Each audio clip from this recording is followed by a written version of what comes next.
Hey, how's everyone doing? I cut my hair, needed it, and if you wonder what this is, yeah, I broke my arm. Yeah, I broke my arm last Sunday, so I'm dealing with that. And yeah, pretty strange, right? Like I broke my arm, and then Big Mom breaks her arm in this chapter, which I actually want to talk about. That specific scene is one of the things that I want to talk about. But yeah, this chapter has been very controversial. It's very controversial because, and we'll just I'll just get right to it. That ending, if Big Mom is defeated because of this, you know, I don't buy it. It's not a very convincing. When I mean, and convincing in the sense that it's not as believable as it should be, you know. And we'll get more into it, but I mean I liked Law and Kid. Obviously, everyone, well, you may or may not know, Law is my second favorite character in the series after Ace, and anytime he gets a chance to show out, like yeah, I'll stand him, right? So I guess yeah, we'll start with Law. Yeah, he was dope, right? Law has just been so dope. I do have a problem with it. Well, not a problem with it, but well, no, it's a problem, and I'll explain it in a couple minutes. But Law has just been so fucking incredible, like this entire raid. People forget that before he started like teaming up with Kid. So this is chapter 1000, what, 38? Yeah, 39. So Law and Kid teamed up in chapter 1015. And the fight has kind of been like interspersed, in between chapters, with various events like the Yamato stuff, Killer versus Hawkins, the other Flying Six, the King and Queen fights, whatnot, right? So it's been interspersed in between those chapters. I have my water here with me. But yeah, they technically the fight started in chapter 1015. That doesn't mean it's been 24 chapters of straight fighting because that's not the case, obviously. But it started back then, and the awakening we got when it was revealed that they both have awakening. That was in 10,000 and 1030, excuse me.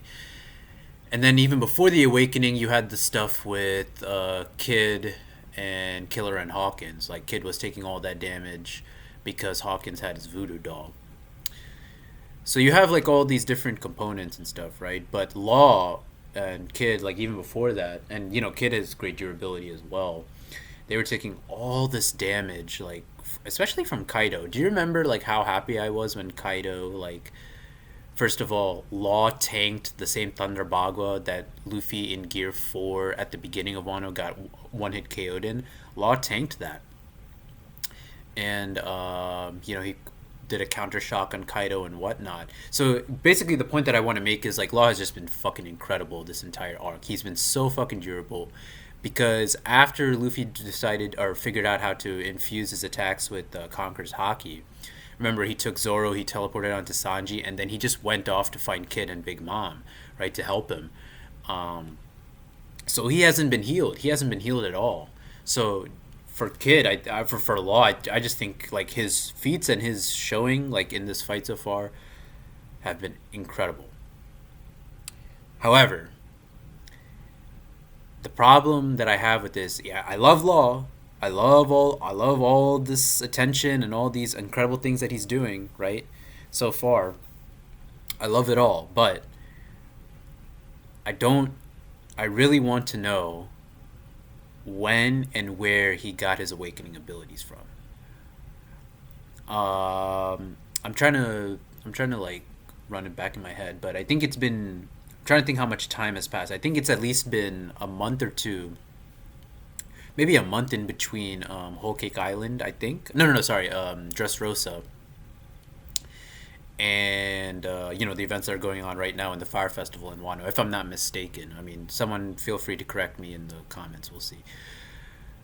But when we got to that chapter 1030, and we found out that Kid and Law had done their Devil Fruit awakenings, the problem with it was it was just so it was not it was very it wasn't very dramatic, and I think that was a problem because when the raid first started, right?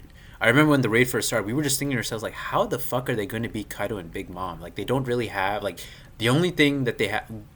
Kaido or Zoro got Enma, and then Luffy had done the training with Hyogoro, but we didn't know anything about Kid Law and Killer, right?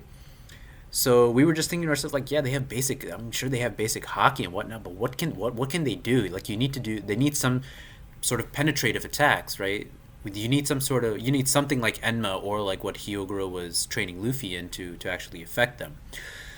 And once we thought about it like that, okay, it started to make a little more sense for Law and Killer. Maybe not so much Kid, which I'll talk about in a minute, right? So but if that was, even though they had penetrative attacks, they hadn't really gained anything. They hadn't, as in the case of Law, I'm saying Law and Killer. I mean, we hadn't really seen them, but especially in the case of Law, because we had seen him and we had been with him since since Punk Hazard, really, right? We haven't really seen like a new like power for him. We've seen new attacks, but we needed like the assumption or the logical way to think was that he needed some sort of like new power. So when it was revealed that he got Devil Fruit Awakening, that should have been something that was a little more like momentous, or something that was a little more dramatic. Not dramatic, but it should have been more momentous. It should have been more like direct and to the reader, to us as readers, that yes, he has awakening. I'm not talking about like just putting it like in a sentence or a line of dialogue.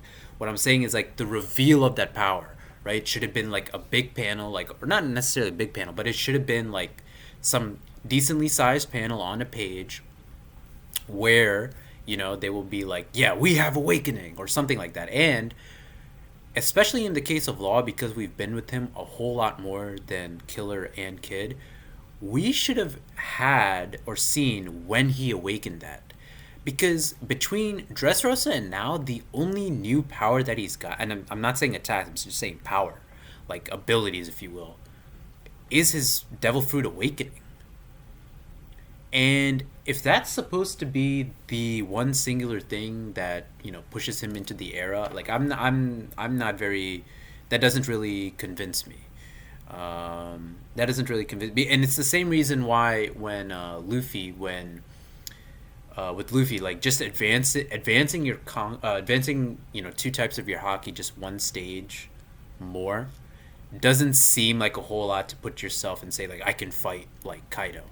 Now, granted, in the case of the Kaido fight, there's been other criteria, like he's fought the Scabbards, he's fought Yamato, whatnots. But I'll talk about that in a couple minutes too. But in the case of Law, the problem was that if you take his showing of Dressrosa and his showing like right now, sure, I'm sure it's pretty obvious that he got, or it's a safe assumption to say that Law got he awakened his Devil Fruit power sometime after Dofi was defeated, right?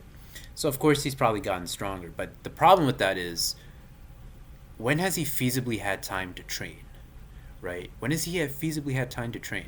When you train in shonen manga, forget One Piece, right?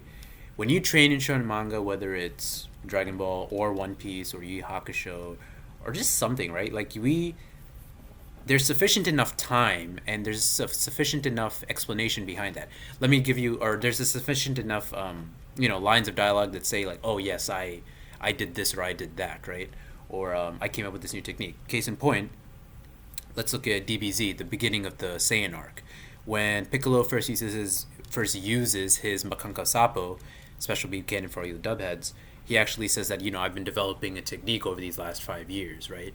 Same thing in the case of Luffy training with Hyogoro. Like we see that in this chapter, right? Or we see that in this arc, excuse me. Yu Yu Hakusho, we see Yusuke training with Genkai, for example, or later in the last arc, in the Three Kings arc, he's training with Hokushin and the monks to fight Raizen, right? Like we see that, or so there's always sufficient enough visual cues. It can be like in a flashback or real time, whatever it is, or there are lines of dialogue that explain when and how they got it. Same thing in the case of, say, Goku getting Super Saiyan 3. 7 years gap, 7-year gap. He got it in between that time because he was dead. Okay, makes it's just like a line of dialogue that you can like, you can draw that conclusion on your own, right? And therein is the problem with Law and Devil Fruit Awakening, right? When has he had the time to train or even like try to awaken his devil fruit powers, right? After Dressrosa, they go to Zoe. Then the whole Kick Island stuff happens, and he's off in Wano at the time. But Zoro and Robin and Law and Frankie and Usopp. One sec, let me take some water. They're busy in hiding. Like they're busy, like yeah, they're in hiding, right? Robin has infiltrated, Orochi's chambers as a geisha. Frankie's working as a carpenter. If I remember correctly, Usopp selling toad oil, and then yeah, I mean we see Zoro. He's being he's being ready, or he's getting started. He's getting ready to commit seppuku, right? So they're all, and then when we see Law, like he's wearing like that what's it called, that tengai, I think it's called in Japanese, like that kind of hat, like, so he's in hiding. And so where would he have the area or the time to go ahead and train his devil fruit powers if they're all trying to not be seen by Kaido and Orochi, right? Now granted, all we need is just some small line of dialogue where he went to Ringo or Hakutai, or somewhere obsolete or discreet, and that's where he trained, right? That's something that would be believable, right? But we don't have that. And to me, since we don't have that explanation or that cue of like how and why how he got his devil fruit powers to be awakened, as cool as everything that he's done in the raid so far is, like especially all the hits that he's taken and like just the sheer guts and exhaustion, as much as I like that, it just seems a little way too contrived that he's doing all this, but his awakening powers have not been like explained. And that too, and this is why I'm comparing it to the Dressrosa performance also. In Dressrosa, people bring up the fact that he was fighting Fujitora and Dofi at the same time. Okay, sure, maybe, right? But that wasn't really so much a fight, was it? Right? And feel free to correct me if I'm wrong, but all I remember was Fujitora bringing down the meteor, Dofi, Fujitora, and Law staying on pillars like they were, back like in the Saiyan arc and DBZ, like staying on those rock pillars. And then I remember Fujitora and Dofi, like Law was lying on the ground, and Fujitora and Dofi were pretty much unscathed, right? So even so, with all this durability and all these great feats, at the same time he has like all like these like the lead disease problem, right? He's sick, he's ill, and yeah, he just has durability problems, and which is fine, right? It's fine, right? It's fine that he has durability problems and whatnot, right? But the idea that he's doing this and using like all these incredible attacks that exhaust so much stamina to someone like Big Mom, who, and I'll talk about this later too, Big Mom really hasn't been as damaged as Kaido. If you read from the beginning of Roof Piece until now, Big Mom has not nearly taken half as much damage as what Kaido has taken so far, right? Think about it, for real. Go from the start of chapter 1000 up until now, 1000, 40, 39, 40, 40 chapters, right? 40 chapters, and you will see that Big Mom really hasn't been hurt all that much, aside from like this fight. So for Law to just get this one singular power up, which is not explained, right? Which really hasn't been explained how he got it. For him to have durability problems, and then for him to use Awakening, right? So here was the thing about Awakening. I want to talk about Awakening real quick. So I was like King of Lightning too, right? When I read the Awakening part, I was under the impression that Awakening was like a one-time use. After I went and I reread the chapter, and then I thought about like when we had seen Awakening beforehand in One Piece, I quickly realized like, yeah, Awakening is not necessarily a one-time use. Awakening is something, it's like a state that you can, it's not like I don't want to say it's like a transformation necessarily, but it is an active power, right? It's not like a just like a one time use attack, like a, I don't know, like a Kamehameha or like a Rasengan or something, right? It's like a state. It's something that is active, right? Something like I would say like in Toriko, it is like who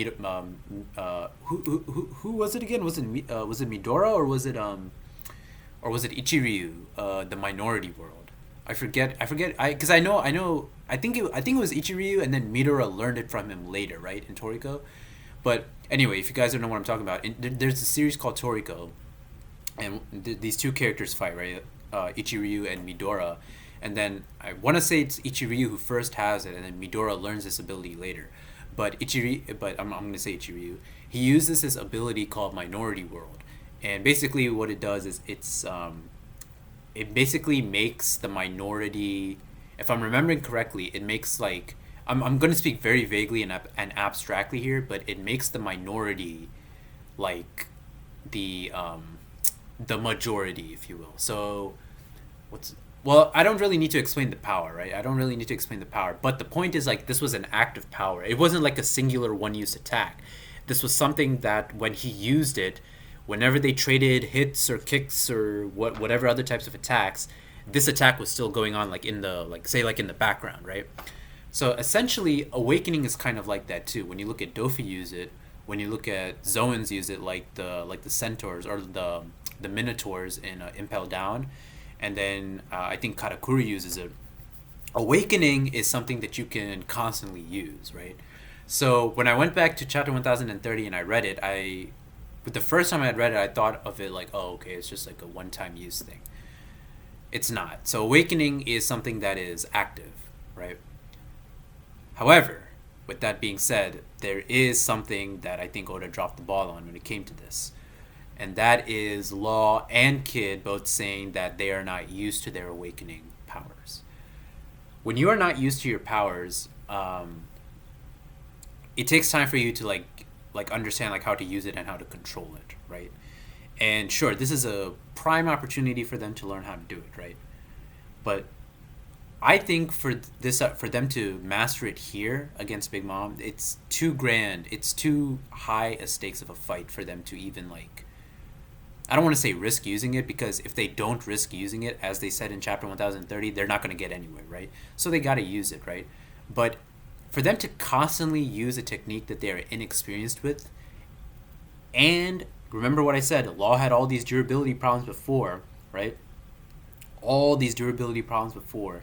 For them to use something like an ability like this that is so taxing on them with all this damage that they've piled up, and for them to continuously use it against a character in Big Mom who really hasn't taken that much damage, I think it's just way too far-fetched for me, right? It's way too far-fetched for me. So to bring it back to what I'm saying is, I love Law. He's one of my favorite characters ever. I am extremely happy with his performance, right? But when you compare it with the Dressrosa performance, when you compare it with how he fought Dofi, right? Which, and again, it doesn't really seem like Fujitora and Dofi were really trying that hard. Yes, it was 2-against-1. That's not what I'm arguing.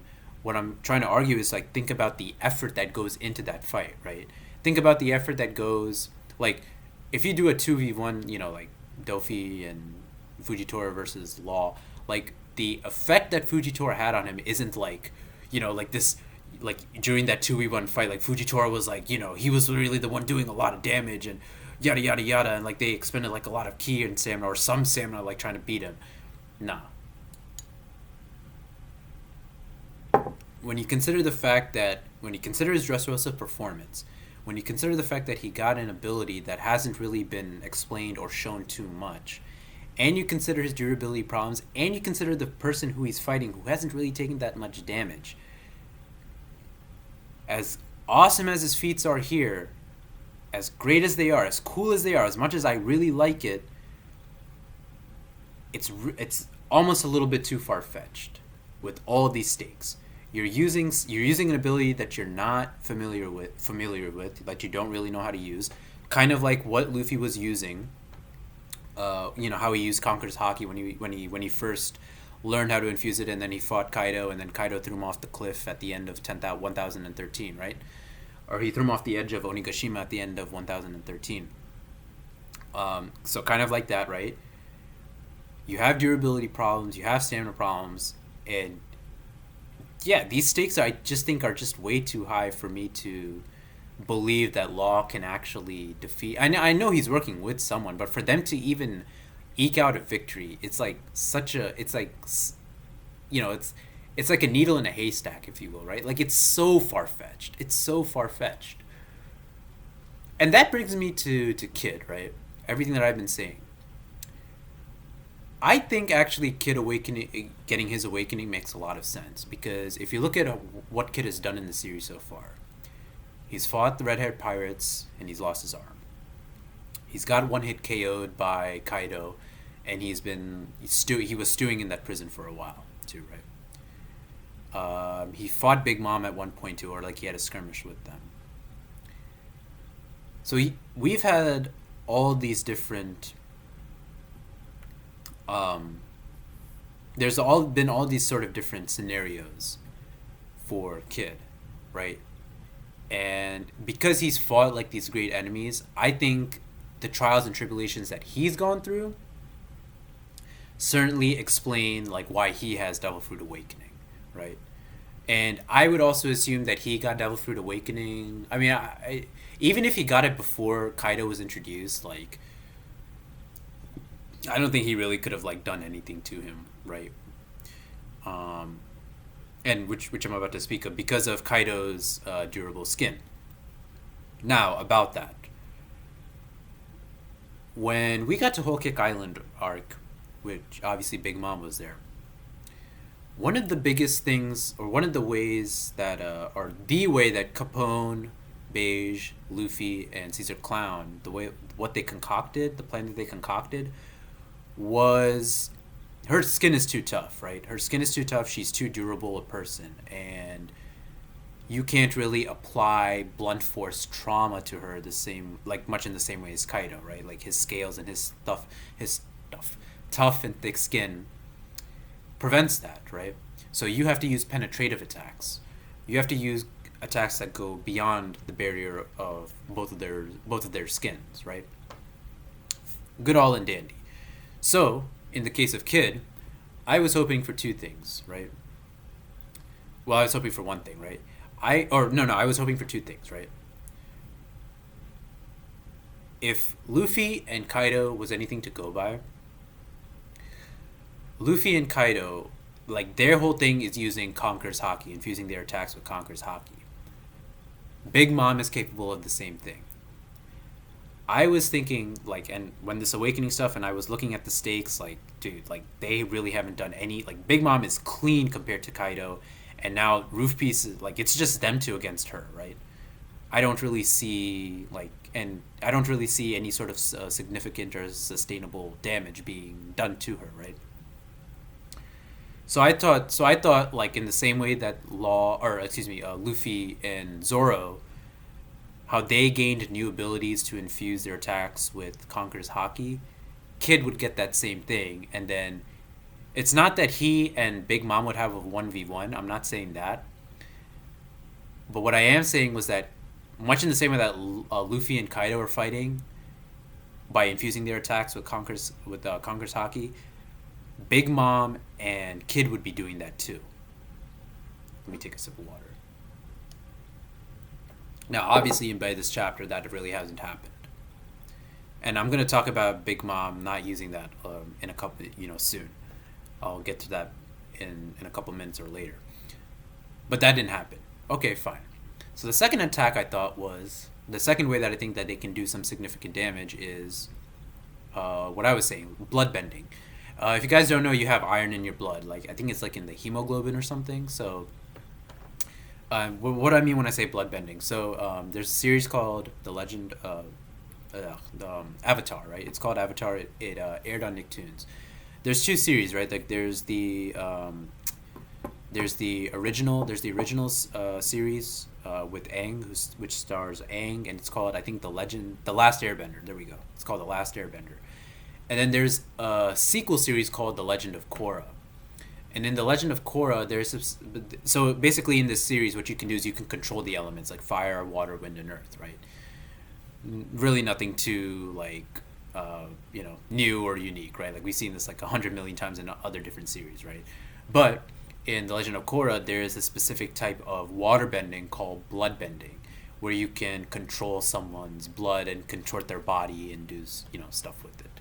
So because Kid's ability is magnetism, I was thinking that he could do some sort of blood bending to Big Mom, and that would be a way to inflict some sort of penetrative damage on her.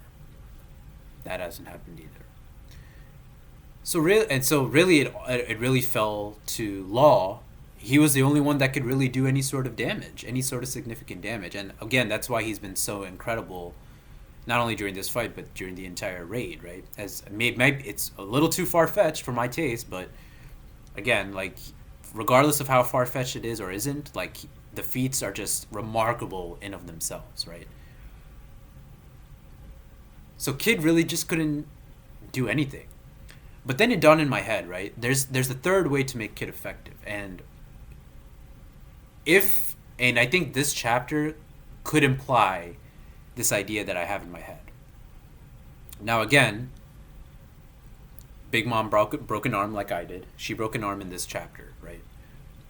And when I saw it, I wasn't quite sure. So I was under the impression, right? Now, so she broke an arm, right? She broke an arm.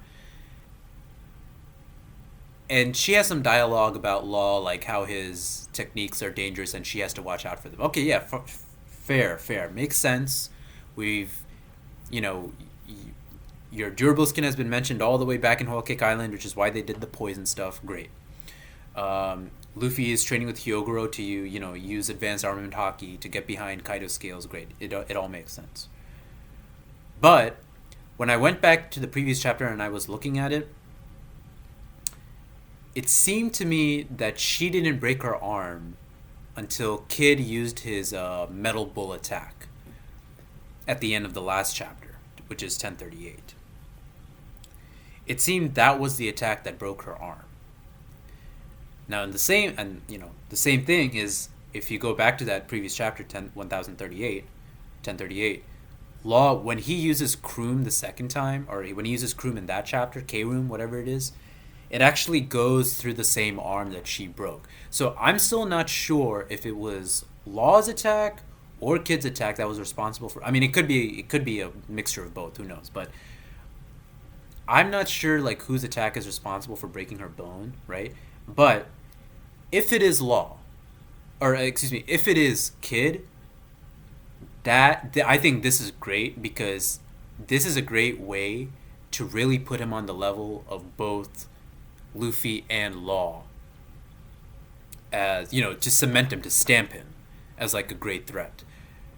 If he can do that and really fuck them up without the use of penetrative attacks like Kid or Zoro or Law or Killer, that's a great way to like make him stand out among them. So what I'm hoping is this. So the third way, right? So no Conqueror's infusion, right? There was no bloodbending. But if he can just use straight, pure brute force blunt attacks to break their bones, I think that's perfect, because that makes him one of the physically most powerful characters in the entire series. If that was his attack that was responsible for Big Mom breaking her bone. That's only if. Again, we don't really know for sure, because the last chapter, and in the panel that we see the broken arm, she specifically mentions Law in the dialogue, and if you go back to the previous chapter, you see Law's sword enter her arm. So again, we're still not sure, or I'm not sure at least. But if it is Kid who was responsible for breaking her arm with that attack, that is a great way to stamp him. The fact that he doesn't need the penetrative attacks to damage them, I think it's good for him. It really does stamp him. It really does. And there's also a problem with this too, because not a problem story-wise, but a problem in Oda's part, because what I think Oda should have done then, if this was his intention all along, was to make that clearer, man. You have to make that clear if that is the intention. Again, Whole Cake Island, I'm speaking as though I'm a fucking One Piece character. Luffy, Beige, and Caesar Clown formulated this plan right? To put Big Mom in such an emotional state where she can bleed, right? We've had this training in the Wano arc where Hyogoro is training Luffy, teaching him advanced armament hockey, the Ryo, if you will, right? He's teaching him that. We have had dialogue and pages and training scenes about this. If I'm a reader or if I'm a watcher, and let's say I start at chapter one of One Piece or whatever, and I make it to, I want to say it was 1003. Okay, so let's say we'll make it to Roof Piece, right? My impression, right? My impression is that these penetrative attacks are going to be the downfall of, or this is the way to beat them, right? Kaido and Big Mom, using these penetrative attacks. So I remembered this one panel. I think it was 1003 if I'm not mistaken.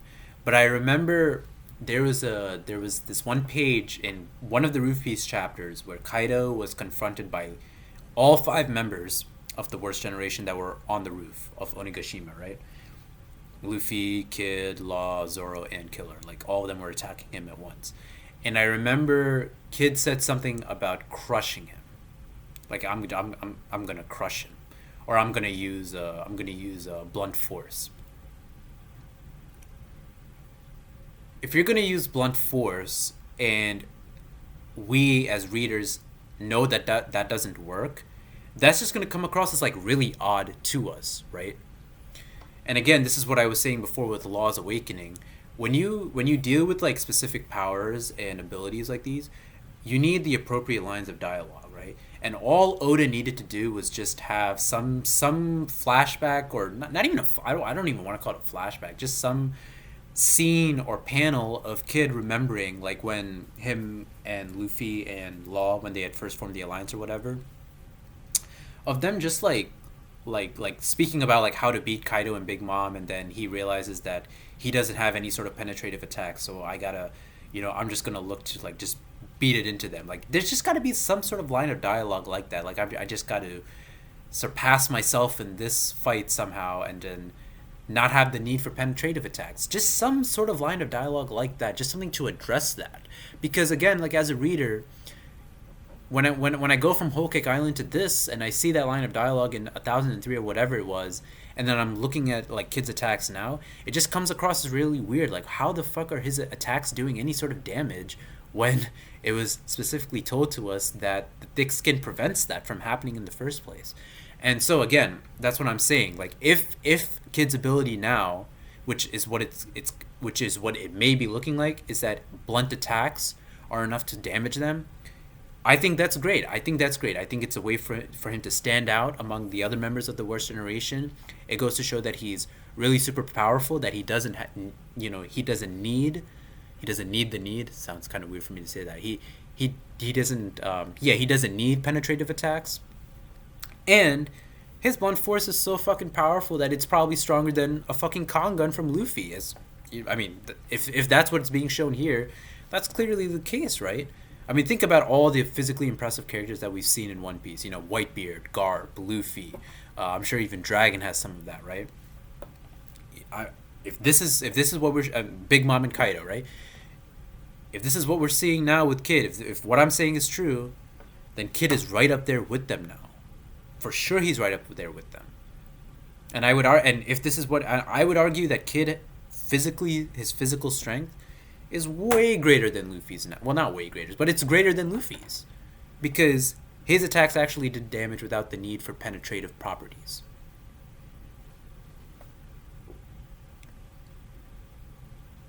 So again, a great way. That.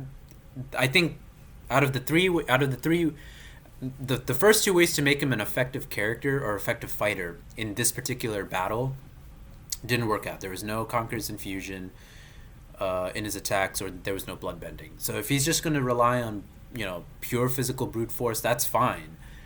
It's a way for him to it's a way to make him stand out. And people are saying they don't like Kid's attacks. I love Kid's attacks, right? Kid's gun here, Kid's gun in this chapter. I love the design. It was great, right? I thought it was pretty cool, right?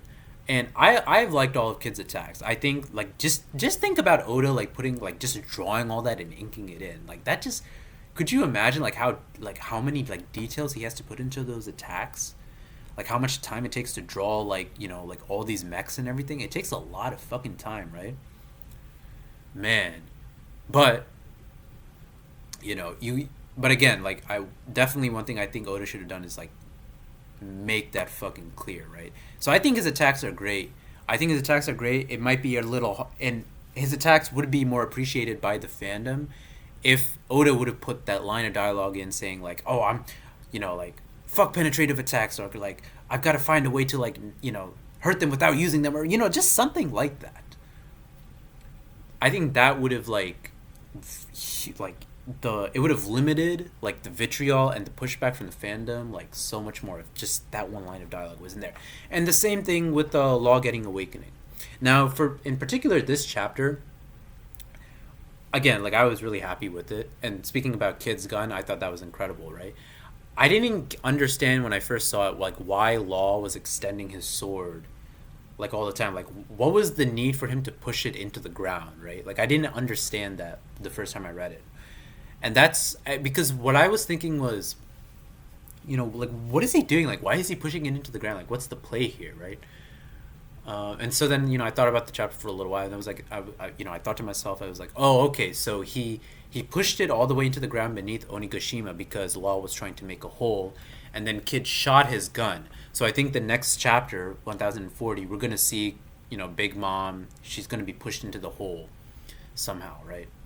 So I think that's something that should have been made clearer again to us as readers, like what the plan or like what the thing was.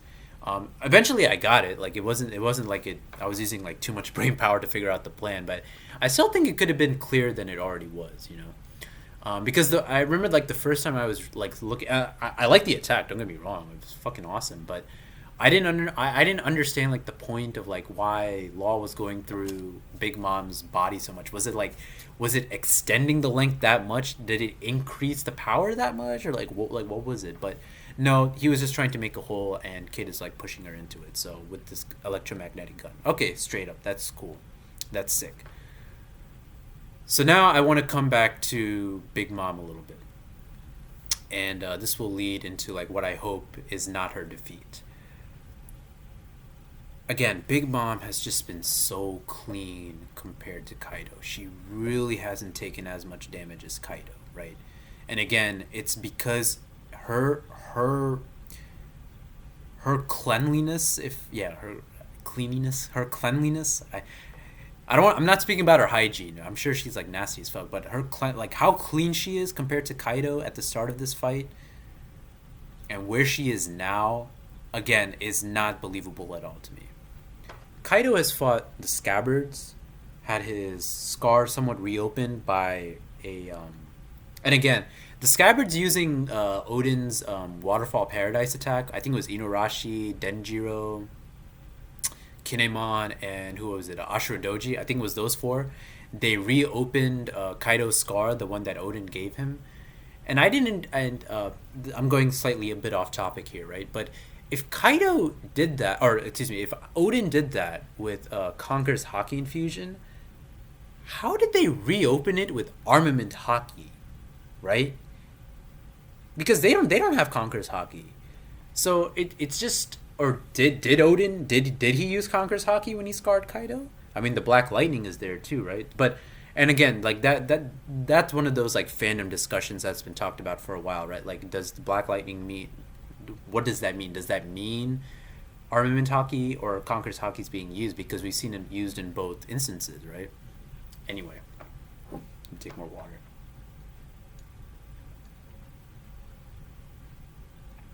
Excuse me.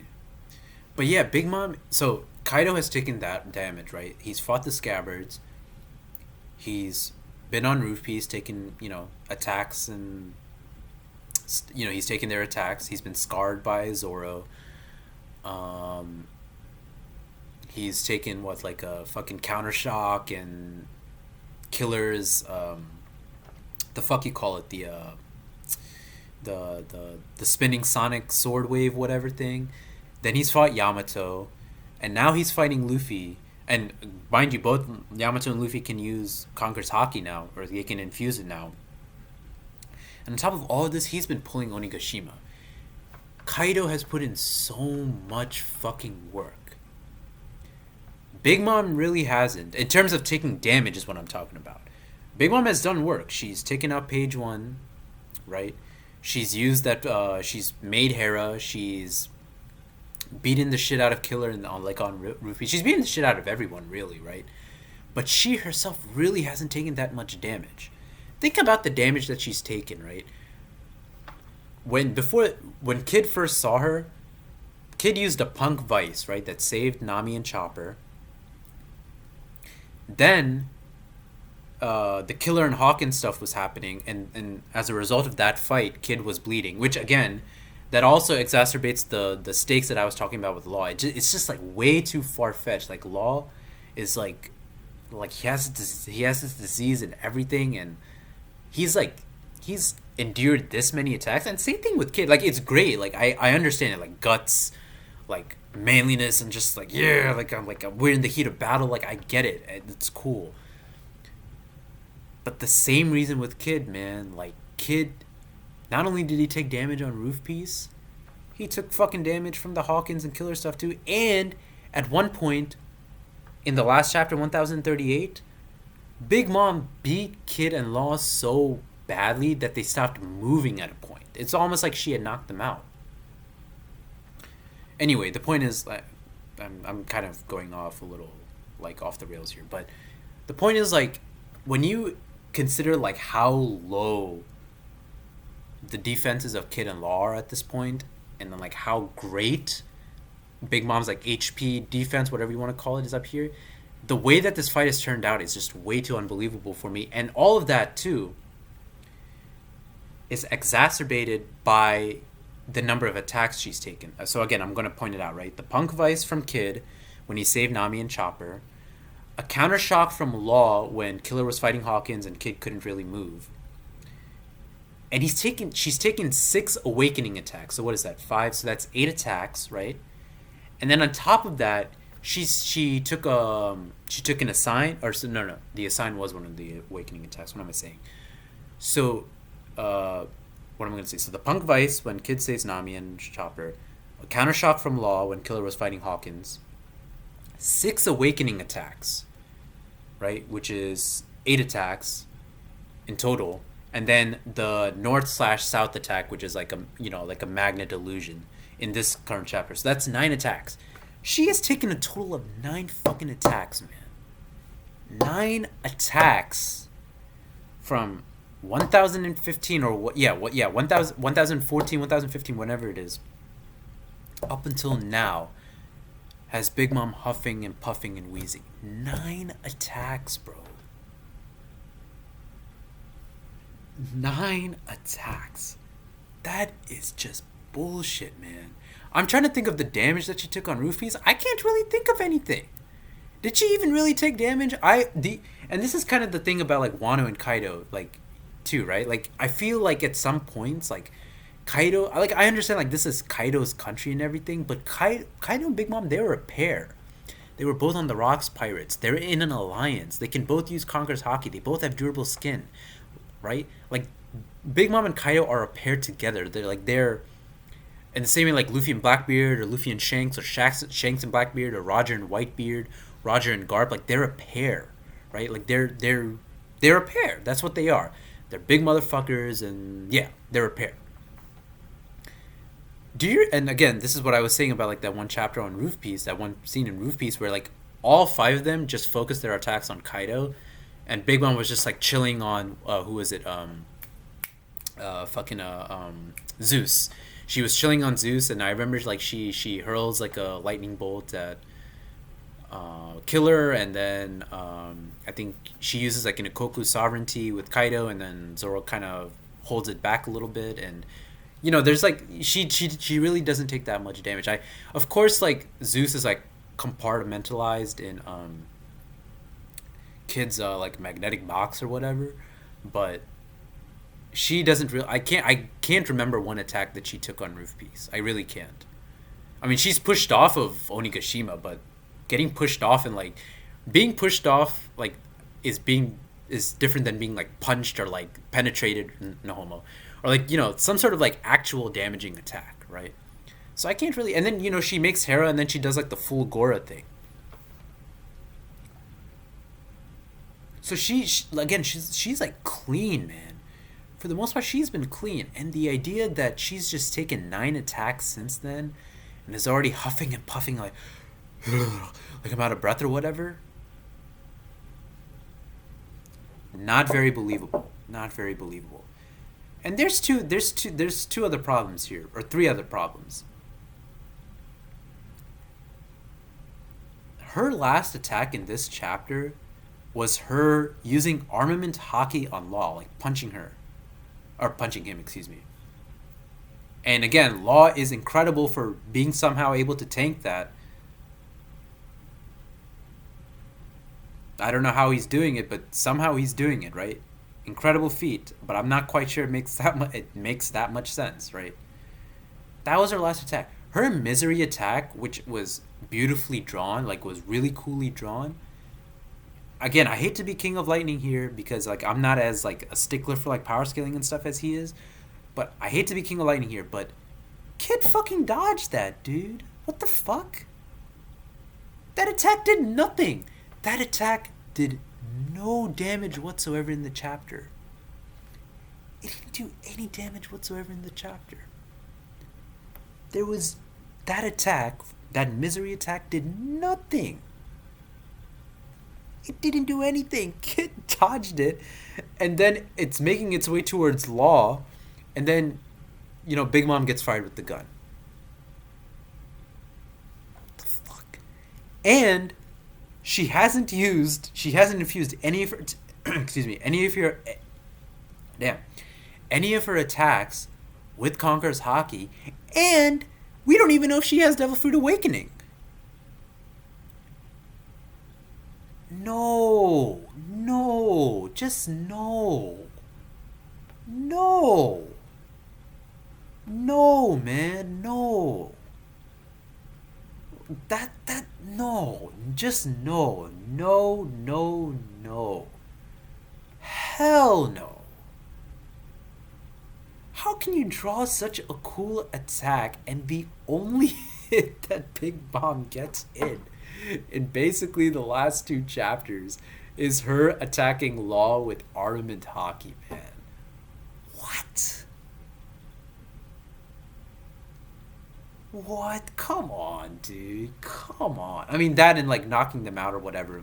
1000, not really knocking them out in 1038. But what?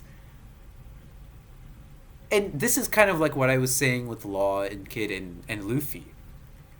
I can't. I know they're not 1v1ing each other, like purely straight up in a fight. But the idea that just getting Devil Fruit Awakening or just advancing your Haki one stage ahead is enough for you to be considered like this incredible threat? No. Fuck no. Hell no. That is like that's not big enough of a power up, man. Someone like Shanks has had this for years now. I'm sure Roger had it for years, right? And again, I keep in mind, I know they're not 1v. This is not strictly and purely been a 1v1, right?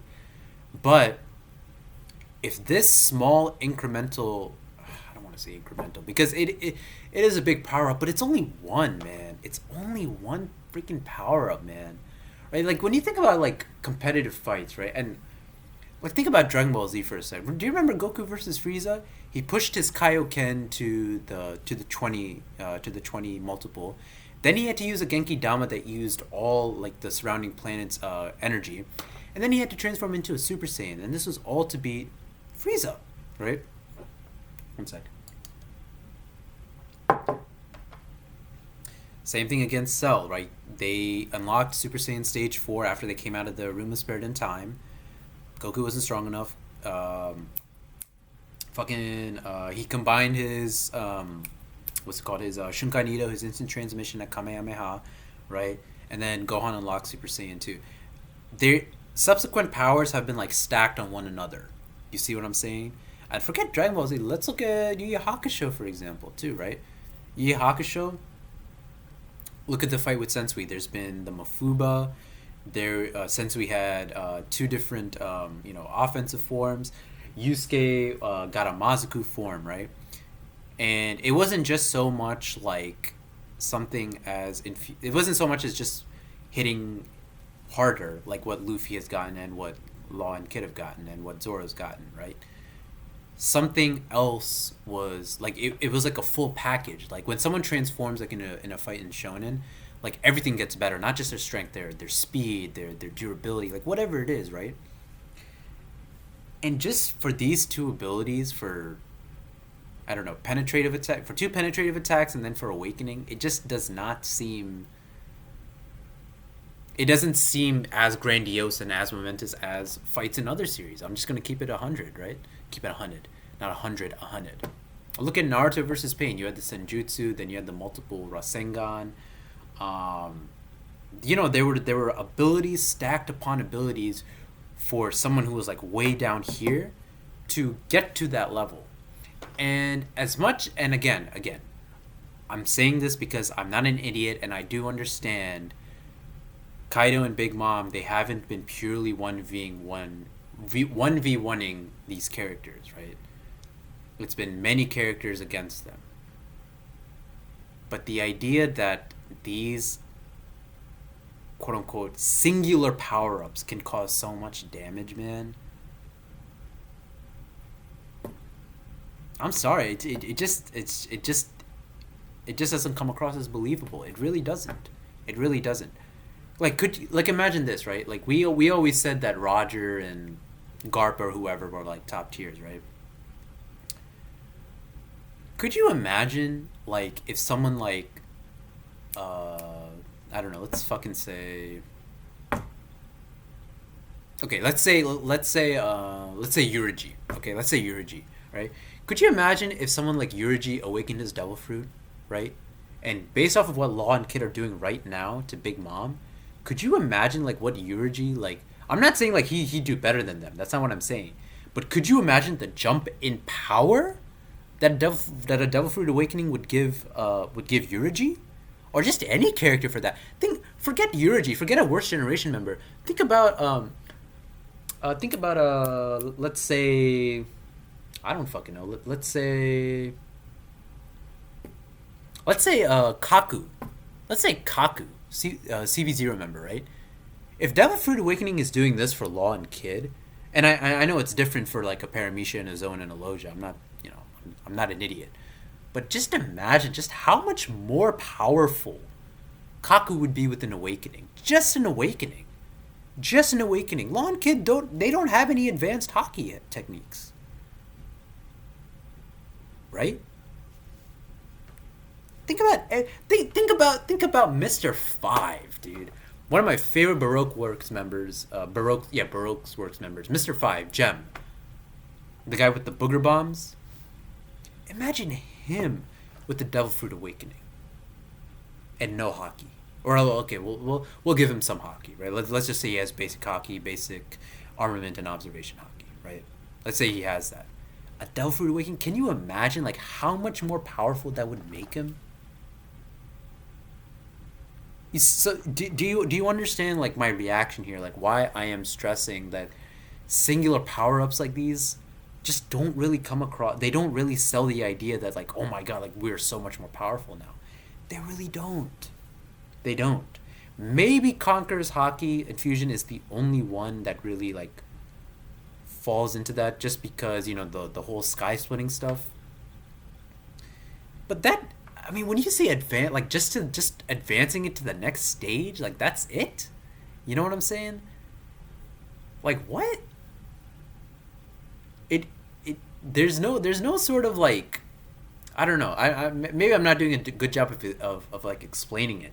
But if I told you, like, if I told someone, right, like at the start of Wano, that Luffy and Kid and Law, right? Okay, so let's say if I tell someone at the start of Wano, Luffy's going to advance his hockey, he's going to advance two types of his hockey just one stage ahead, right? and then Kid and Law are gonna get awakening, and some other characters are gonna help take them down, or some other characters are gonna like wear Kaido and Big Mom down, and they're gonna beat them using these new abilities that they have. Would that be a dramatic, cathartic enough finish for you? A dramatic, cathartic enough conclusion for you? And my answer would be no. My answer is no. And so I know I've been talking for like an hour here, but this is my hope. I really hope the end of the chapter doesn't have Big Mom be defeated, because this defeat won't sell it. Now, again, I was against the idea of Kaido being defeated before I reread the Roof Piece stuff. After I read the Roof Piece stuff, I saw like what they were going for, right? Like I think Oda himself realized that, when he had Law and I think Law and Kid, or Law and Zoro, I think they were the ones that came up with the idea to separate Kaido and Big Mom. He knew that they were just like too powerful at that point, right?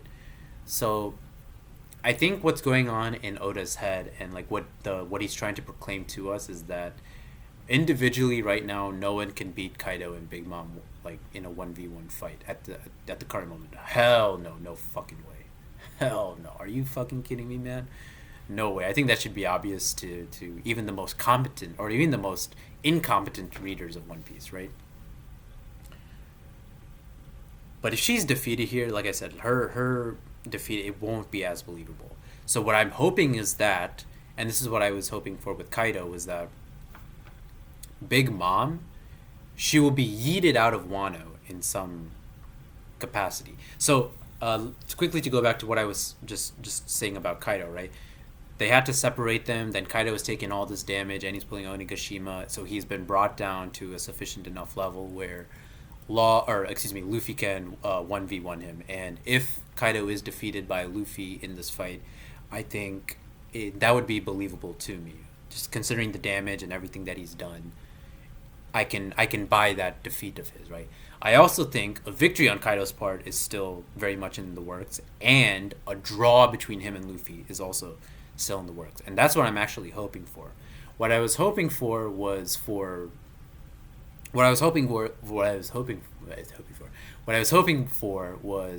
that Kaido wouldn't be defeated in such a momentous and adamant manner here in Wano. What I mean by that is, I knew as soon as Kaido was introduced when he was said that no one can beat him 1-on-1, I knew someone would have to defeat him 1-on-1 at some point. Someone is going to have to defeat him 1-on-1 at some point, right? And I probably figured that dude would be Luffy. Just look at all like the Gar manly characters that Kaido has, or Oda has created in One Piece. Like look at the Roger and Whitebeard clash. Look at Garp with like his big ass fists, right? Look at Blackbeard. Look at Luffy, like the way that he fights. Bare chested men and like using like your limbs, like just being bleeding and all that. Like Katakuri is another example. That's the cool shit, right? So Kaido will have to be defeated purely 1v1 at some point, right? So that's why I'm thinking that it's going to be a draw between him and Luffy at the end of Wano. And because I didn't see any feasible way for Big Mom to be defeated, Big Mom, her alliance with Kaido is so much more important than what people are giving it credit for. I want you to remember, the chapter where the Marines learned about Kaido and Big Mom being like allied with one another was the same chapter as the Yonko bounties, the Emperor bounties. And what was the title of that chapter? Do you remember? It was called Ultimate.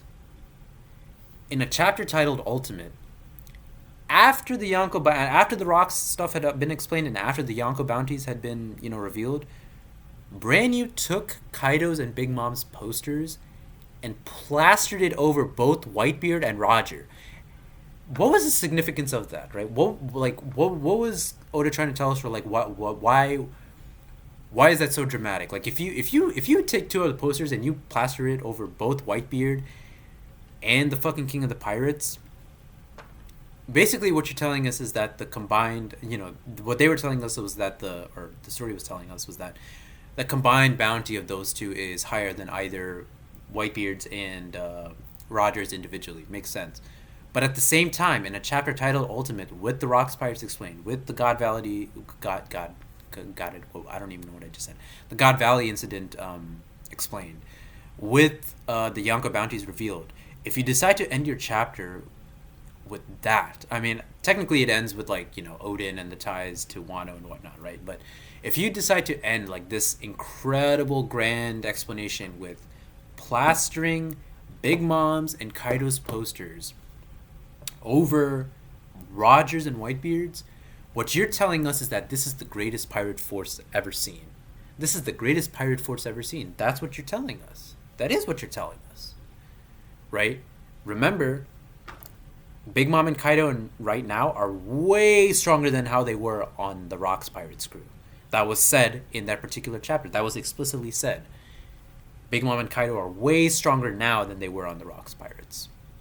So their alliance is the birth of the greatest pirate force ever. Seriously. So when you think about that and the fact that they have the two highest bounties among any current living pirate, at the moment at least that we know of, right? Which I'm pretty sure, yeah, they have the two high. I mean, what can be higher than a fucking emperor unless there's like some secret fucking pirate? I don't know. Anyway. But yeah, they have the two highest bounties and whatnot. You have to preserve that somehow. And I think that's why there's still going to be players after the Wano arc ends. And that's why I think a straight up defeat for both Kaido and Big Mom it can't happen here. And so this is what I'm thinking is going to happen. Or this is what I was hoping was happen. Big Mom is still conscious, like she's taking Kid's attack, right? But she has no way to get back to Onigashima. Let's say like she runs out of, I don't know. Let's say like she's buried so deep down in the hole that she can't crawl out, like whatever it is, right? But their alliance is so momentous and so big, right? That what I was hoping for was that Big Mom would take Kaido after his fight with Luffy, and then she would be forced to retreat. She would be forced to retreat because she's taking so much damage, and then she'd have to fight, the other five, the worst generation, the samurai, the scabbards, Drake, if he ever regains consciousness, like whoever it is, like all these different characters, and she don't want those problems, right? Now keep in mind the Big Mom pirates are still there. The Big Mom pirates are still at the end of the waterfall, so they're probably going to come up and maybe do something, right? We'll see what happens with them, but I was hoping that Big Mom would be forced to take Kaido away after his draw with Luffy, and then Big Mom and Kaido would then be on Elbaf, if that's where Shanks is. Because if you guys have watched my Shanks theory video, or you guys have watched my Wano ending video, you guys know that what I think is going to happen next after this arc is Shanks. Now, whether Shanks is on Elbaf or not, like that's not necessarily what I'm saying. But the next arc will include Shanks somehow, and Big Mom and Kaido will go to where Shanks is because that's where Luffy, Law, and Kid will go. Luffy will go because we're currently in the Yonko saga, the Emperor saga, and he needs one more road poneglyph, and Shanks may have that road poneglyph, right? Law and Kid will also go to get that road poneglyph to reach Laugh Tale. Law especially now has the goal to figure out what the Will of D is, and the only way that you can figure out what that is by reaching Laugh Tale and finding One Piece. So he will go after Shanks for the same reason, and Kid will just go just because, he wants to be the king of pirates, just like Luffy. He's competitive like that. And Kaido and Big Mom will chase after them to Shanks's place if he's on Elbaf, to Elbaf. Let's just assume he's on Elbaf, right? They will chase them to Elbaf. Big Mom obviously has the ties with the giants in Elbaf and whatnot, but why did they make the alliance in the first place? Why did Big Mom and Kaido make that alliance in the first place? They did it because they wanted to revive the ancient weapons and create a world of war and violence. And the only way to really understand it and, to understand what they are is because of the road poneglyphs to reach Laugh Tale. So I think they will. So that's why I'm saying that even though Big Mom maybe quote unquote be like defeated or something like that, and Kaido quote unquote maybe like knocked out or something, they will follow Law, Kid, and Luffy to Elbaf, which is where Shanks will be, and it will all be. You'll have three emperors there, and 3 worst generation members there. Now, I think other characters will be included too. I think Capone Beige might show up once again because Big Mom is there and Lola is her kid, and Lola was married to Loki. So Capone Beige is another worst generation member. He will be there. I think Yurgi and Bonnie, they're the only 2 worst generation members that haven't done anything. So I think Yurigi is actually going to show up like in this next arc. He's going to have some sort of role, and maybe Mihawk will be there, right? Because this is a Shank centric arc, and then if Mihawk and Shanks are there, then Blackbeard might show up, and people have have these theories about like Blackbeard killing Shanks and Shiryu might kill Mihawk, so like that might happen here on Elbaf, right? Like Luffy and Zoro, like it'll be personal for them to fight both Blackbeard and Shiryu respectively. Let me take more water. One sec. Right. So, but anyway, back to Big Mom and Kaido. So Big Mom and Kaido are on Elbaf as well. You'll have Shanks. Well, so you'll have 4 emperors, right? And I don't think Blackbeard will show up until the end. If let just go along with like my dream, well, not my dream, but like my idea here, right? You'll have 3 emperors on Elbaf at the moment. You'll have Shanks, you'll have Kaido, you'll have Big Mom, and you'll have Luffy, you'll have Law, and you'll have Kid. They'll each get to 1v1 an emperor. Luffy will fight Shanks, and then Law and Kid will fight one of either, or maybe even tag team Big Mom and Kaido, and they'll be a tag team, or it'll be Kaido versus Kid, or Big Mom versus Law, whoever it is. So that's what I'm hoping is going to happen. We'll get a 1v1 each member of the main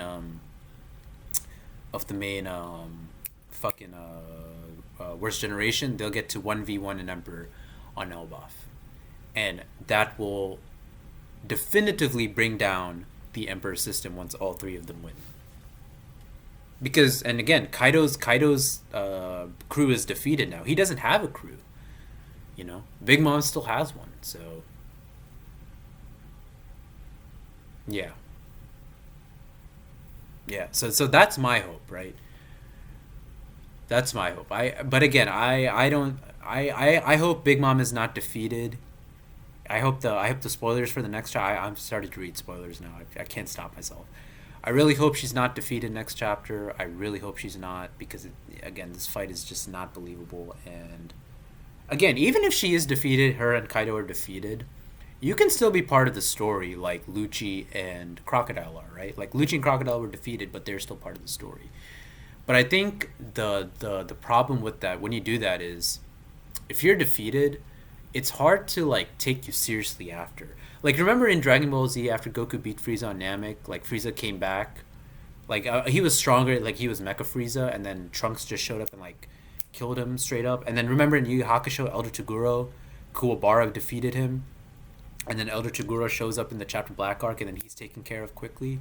So it's hard to like, when you bring back old antagonists and like you see them again, it's hard to like think about like, man, like how fucking strong are these guys? And keep in mind, unlike say someone like Anel, who is probably going to show up like later in the arc, right?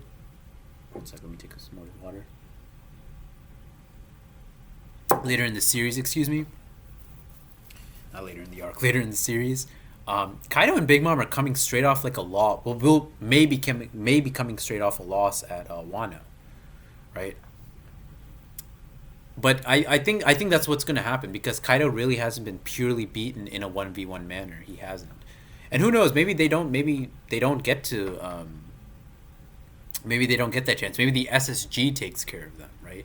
I always thought that was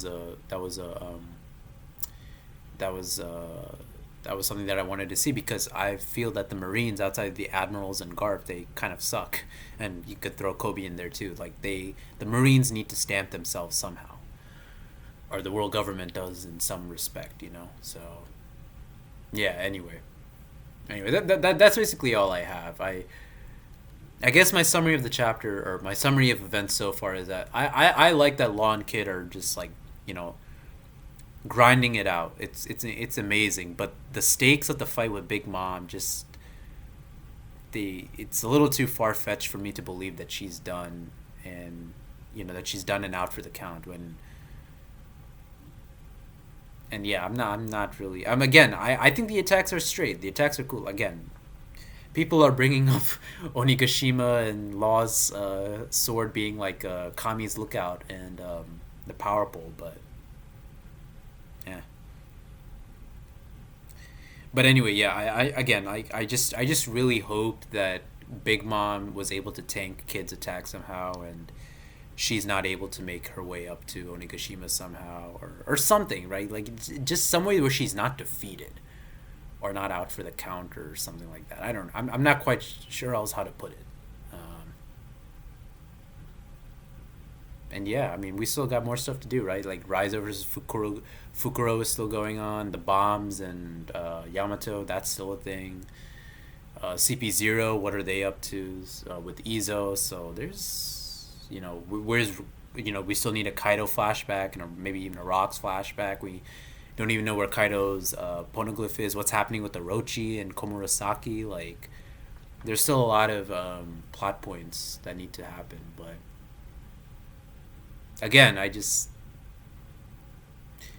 if this is the end of Big Mom, like if she is defeated somehow, it it just really isn't sold well to me. As much as I really like Law, especially Law showing out and Kid is cool, but yeah. Anyway, that's it for this video. I don't want to keep you guys longer here than I already have. So thank you guys for watching, and I will see you guys next time. Good night.